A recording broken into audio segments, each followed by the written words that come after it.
छत्रपती संभाजीनगर महापालिकेवर भाजपचा झेंडा फडकलाय। भाजपला 115 पैकी सर्वाधिक 58 जागा मिळाल्यात। एमआयएमला 33 जागा मिळाल्यात आणि शिवसेनेला 12 जागांवर विजय मिळवता आलाय।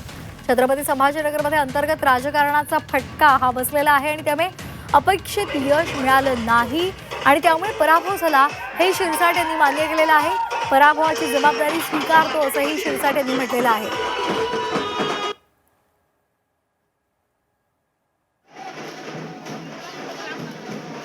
आम्हाला जे अपेक्षित यश पाहिजे होतं ते यश आम्हाला संभाजीनगर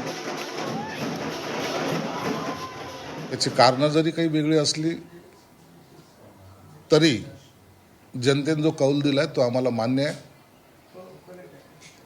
आमच्यामध्ये कदाचित निवडणुकीच्या प्रचारामध्ये आम्ही कमी पडलो असावं किंवा उमेदवार निवडताना काही कमी पडलं असावं, परंतु पराभव तो पराभव असतो, म्हणून तो आम्ही मान्य करतो।